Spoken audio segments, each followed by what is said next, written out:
Well, it's my pleasure to introduce to you Reverend Robert Brzezinski, and I'm going to read the statement, and then I'll explain it to you. He holds a master's in consciousness studies and a lifelong student of the transformational leadership. His passion for the emerging interspiritual age, coupled with a thorough study of integral theory, serves Robert well in the creation of an authentic spiritual practice. Those are long words. And for those of you who are new to New Thought, what that really means is, when I think about what a disciple means, here's a man who lives as a disciple. He's a teacher, he's a leader, he's a speaker, he travels, he's just finishing up how many weeks? 6 weeks of being on the road, spreading the word. That's what being a disciple of New Thought's about. And that's what we have the honor and the privilege of being with someone who's making that his passion, who knows that what we know is important to serve the world in a better way.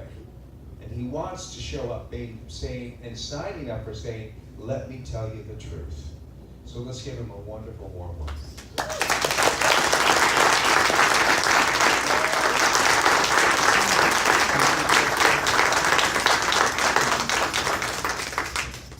Good morning. Good morning. I want you to know, for the first time in my life, I sat in the front row on a Sunday morning and I thought to myself, listening to Pete, and I thought to myself, oh God, I gotta follow that. And it led to a little inner dialogue. So if I wasn't fully with you, God and I were kind of having a little conversation there. Because what I heard is, yes, you're going to follow that. So I'm really happy that I've done this talk a couple of times. And I'm also fully cognizant that it probably isn't coming out the way it did any of those other times, as it were. So this will be something new and unique, I trust, for me and as well for you. How should we be able to forget those ancient myths that are at the beginnings of all peoples? The myths about dragons that at the last moment turn into princesses.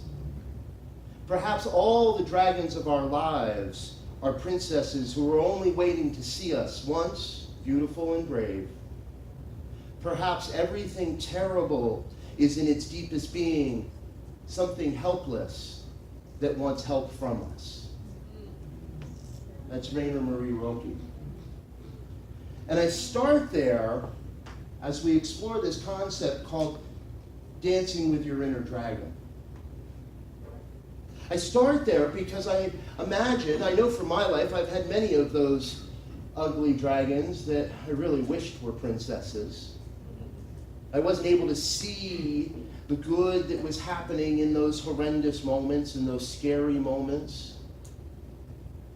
And yet the promise made in that quote forever fulfills itself.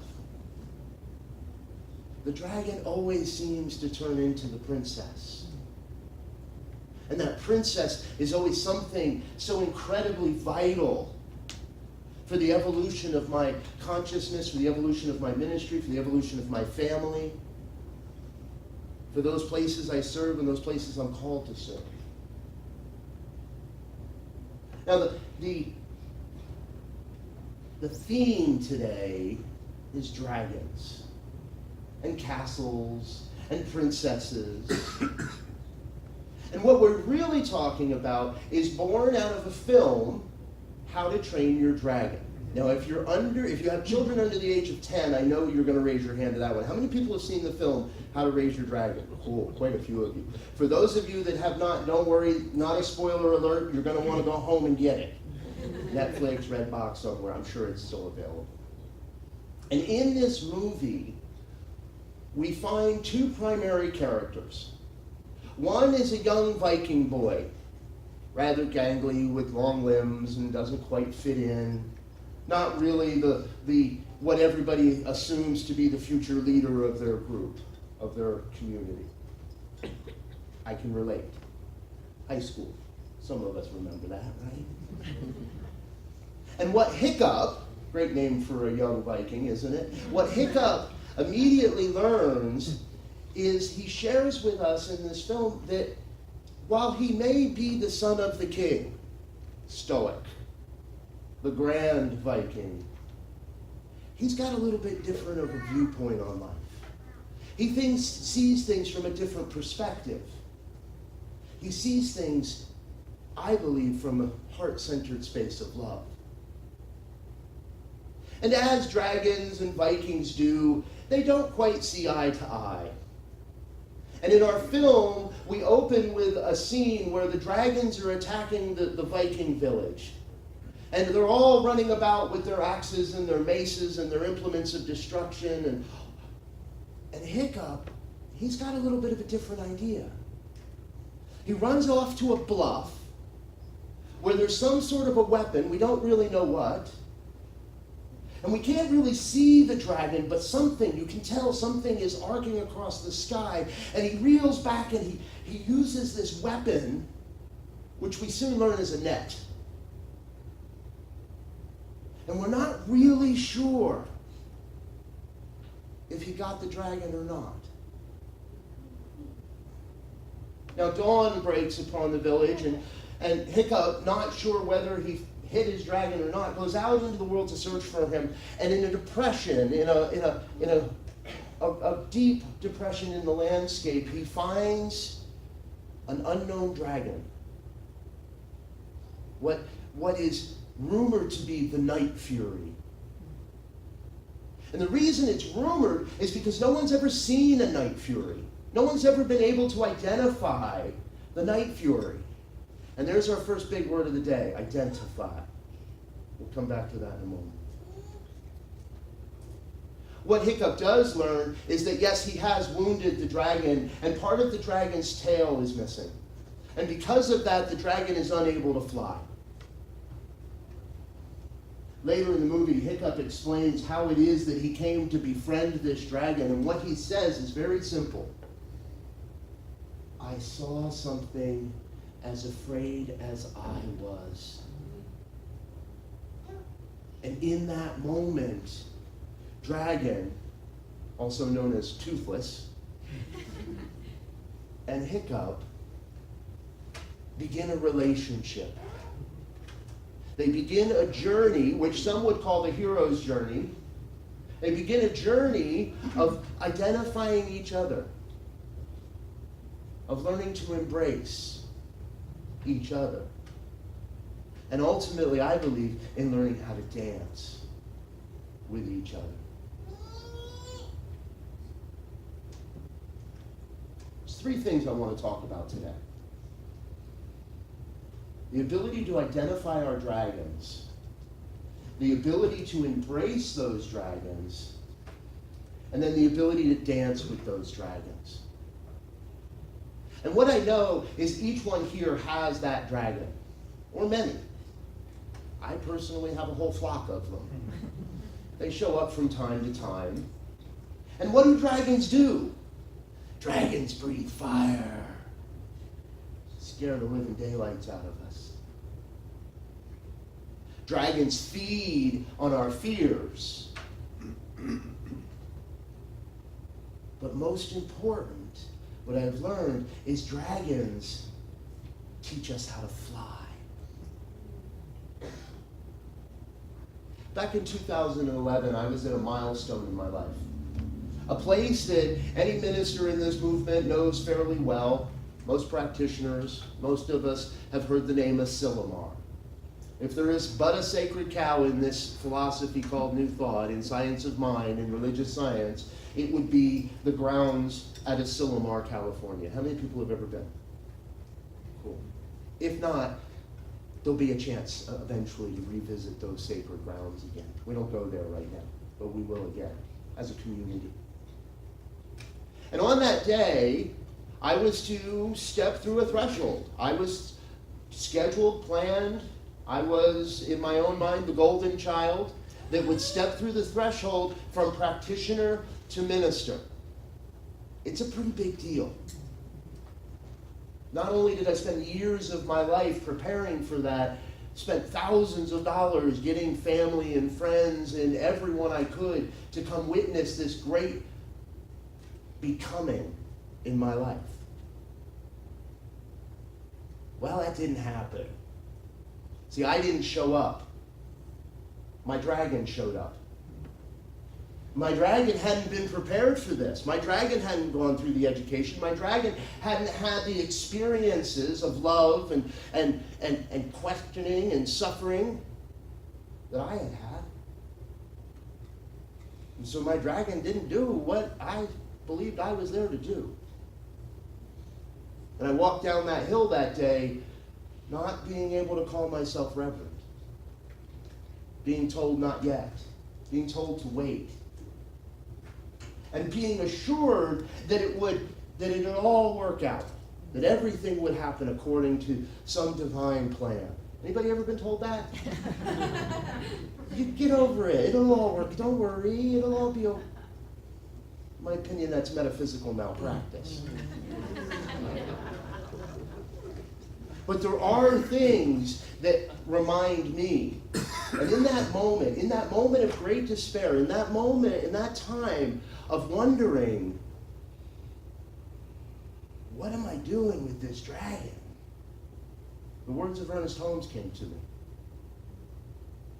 This is from 283 in the Science of Mind. Some of you will recognize it by the first few lines. Stay with the one and never deviate from it. Never leave it for a moment. Nothing else can equal this attitude. To desert the truth in the hour of need is to prove that we do not know the truth. When things look the worst, that is the supreme moment to demonstrate to ourselves that there are no obstructions to the operation of truth. When things look the worst, it is the best time to work, the most satisfying time. The person who can throw himself or herself with complete abandon into that limitless sea of receptivity, having cut loose from all apparent moorings, is the one assured the greatest success.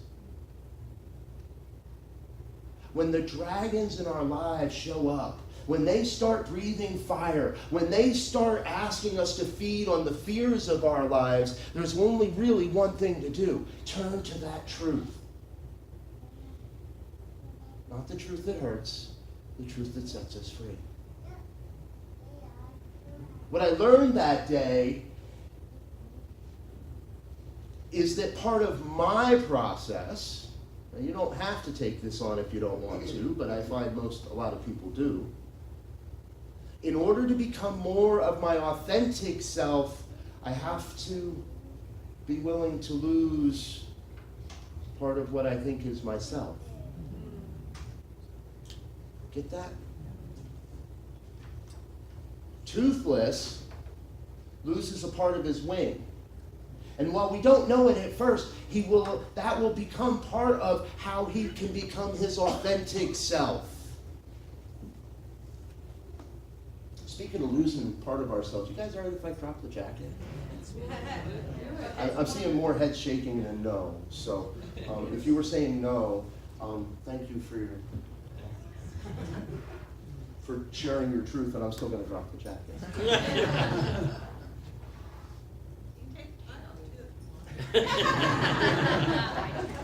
That might get something started that we all know we want to continue. See, ultimately in our film, what we learn is that Hiccup and Toothless have to learn how to work together. And they do. And ultimately, they are each willing to give their life for the other. But that's a really bad way to say it. Because honestly, they've gone beyond seeing each other as an other. Follow that one? By the way, I love audience participation, so this means yes, this means no, this means I have no idea what you're talking about, Robert. Okay, good, I don't see too much of that happen. Hiccup learns to embrace the dragon so that together they can transcend any sense of separation, any sense that my dragon or my shadow is there to hurt me, or that my shadow is there to hold me back, or that my shadow is my limitation and my reason for not succeeding. How many people have had a failure in life or something in life that we call a failure, and somebody said, well, you know, if you had just toned it down a little, if you just weren't quite so arrogant about it, if you weren't so crazy and wild in what you... I'm sorry, I'm just talking to myself at the moment, aren't I? I'm sure that's never happened to anybody here, but it's happened to me. And what I've learned is when I embrace that shadow, then miracles happen.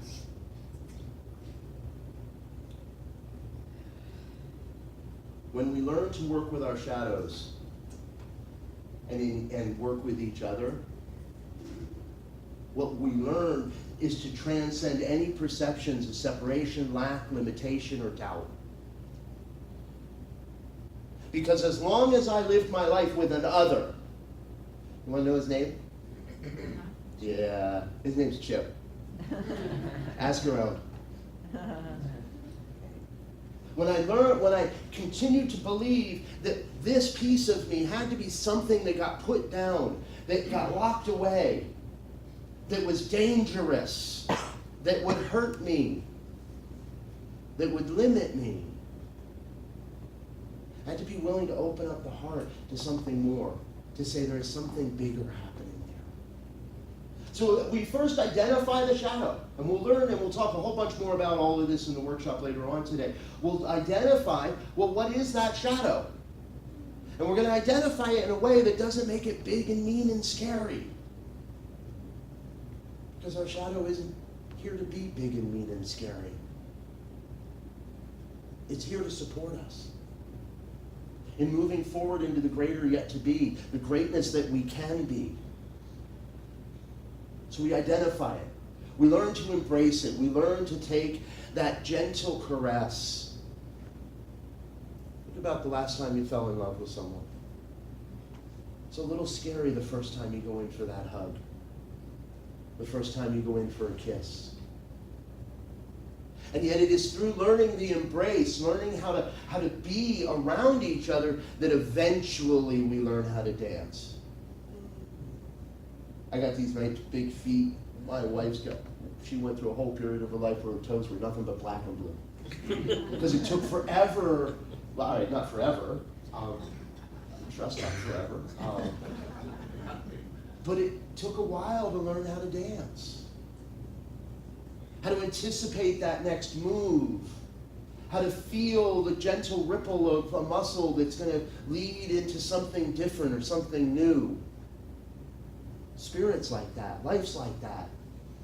This power I call God is like that. I'm at a point in my life where I can feel it rippling long before the hip starts to sway. Our shadows allow us that interaction. And then we learn how to dance. And the dance, the dance changes lives. The dance saves lives. In our film, there is that great climax where Hiccup and Toothless must work together to battle the ultimate shadow. To battle the, quote, forces of evil. Now, around this community, we really don't believe in evil, right? That's just a fake word for a misuse of our own power. But it is in that battle, in that experience, in that great dance, where it actually seems as if all is lost, that the shadow and the young boy truly become one. For it is in that battle where the dragon is willing to give its life, cloaks the young man in its wings, and protects it.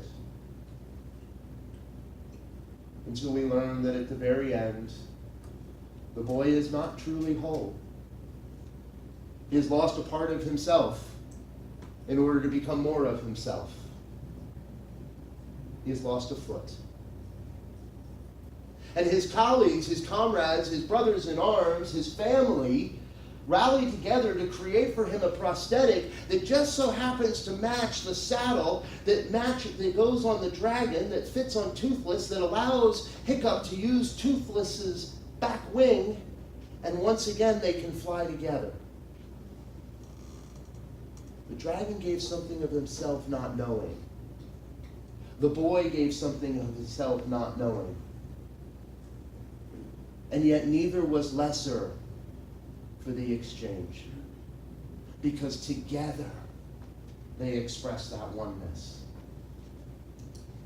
Together, Vikings and dragons learn to live together in harmony.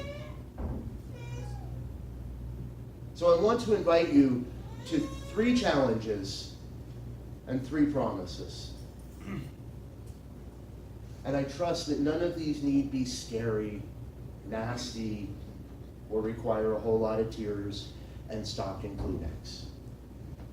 Identify the dragon. Identify the theme that has been running in your life that you have allowed to hold yourself back. Don't judge yourself for it. Just identify it. There's 2 words that show up in my life again and again and again. Arrogant and crazy.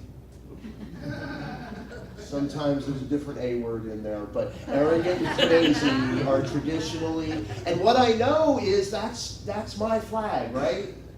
That's my warning signal. That's the foghorn that announces the dragon is near. And it reminds me that if I can wait a minute, slow down, embrace that dragon,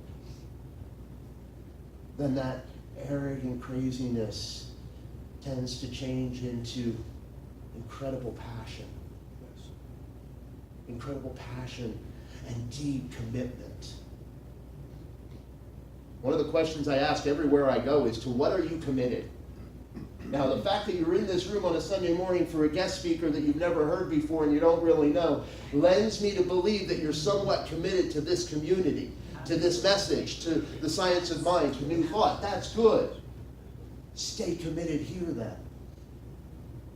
And stay committed to knowing that that inner part of you, that truth of you that maybe you don't think others are ready for, or maybe you think that others just can't handle, or that they might judge you if they really knew you. Folks, I'm telling you, you're not free until you learn that dance. Until you can really embrace the shadow and dance. So in the intervening years, I've learned 3 major concepts, and I want to share them briefly with you today. We'll talk again more about all of this in the workshop following. Number 1, from a gentleman who lives just about 5 hours up the road here now over in Spokane, Dr. Gary Simmons. We must learn to live life from that perspective. Nothing and no one is against you. Period. Plain and simple. Nothing and no one is against you. All of life is operating for you. And that includes the yucky parts. That includes the dragon. That includes the places where you step in something and you wish you hadn't. Number 2, from Michael Bernard Beckwith in the Agape International Spiritual Center. We are sourced, fueled, and funded by a renewable resource called God. Now for me, when I put those 2 things together, nothing and no one is against me, that my life is sourced, fueled, and funded by a renewable resource that can never end, that is ever present, then I get to one real major truth. And my life, my ministry has become in many ways a process of proving this. First to myself, so that I can stand as a living demonstration for others that it's possible for them as well. Because remember, when you get to know who Chip was, you wouldn't recognize Robert. Everything necessary for the complete and total fulfillment of your mission on this planet and beyond comes to you as it is necessary. I'll say it again. Everything necessary for the complete and total fulfillment of your mission on this planet comes to you as it is necessary. Not when you want it. Not when you think you want it, not when your kids want it, not when somebody else tells you it should show up, but everything necessary shows up as it is necessary. And it is those three truths that have allowed me to face the dragons, to face the shadow, to throw my leg up over that saddle and say, let's fly. Let's really fly. And therein is my invitation and my call to you this day. If you're ready, let's fly.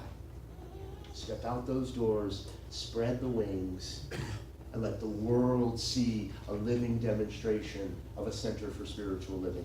Because that's the truth I know of each one of you here in this room today. So if you call yourself a licensed practitioner, a minister, if you call yourself a prayer partner in this movement, I'm going to ask you to stand with me. And we're going to hold in high consciousness these people that I know you're here. I know who all of you are. I've seen you there. Thank you. For everyone else, just sink into the moment, and I invite you to join me in recognizing that there truly is only one power, one presence, one infinite intelligence that operates as all of life, every piece of it, all of life. I can feel and see that essence, that power in every raindrop, every ray of sunshine, in every expression of laughter, and in every tear. There is still only God. God expressing itself as my life perfectly. Whole, complete, nothing missing, nothing absent. And as I know that truth of my life, I know that same truth of each one here. Each one a divine expression of the one, of God, of that power, presence, and intelligence that moves all of life. So what I know is I know something miraculous happening as this community, as each being in this room, and those still being attracted to this message, to this beloved community known as Genesis Global. There is something magnificent happening, and it is God expressing through the love and the laughter, through the joy and the music, through the tears and the wonder. There is good here, and it is very good. And so what I know and what I affirm is that today, right now, this community, this sacred Sangha creates a vibration of love that radiates out across the planet. All the way across the entire planet and right back here. Filling, inspiring, uplifting, flying. Flying on the heart of love. Flying on the vibration of love. Inspiring all that witness this sacred community. Oh, I am filled with it right here. Filled with that sense of wonder and excitement for all the joy coming to this community, for all the love. And so I am grateful. Grateful beyond measure for the words spoken here this day, for the community, for the Sangha, for all that's been created. Grateful to know God's got this. And so I can take myself out of the way, let go of any question about how or why or when any of this comes into form, and just stand in the truth of knowing God's got this. And so it's done. I release the word into the law, and I invite you to join me in affirming this truth as we say together, and so it is.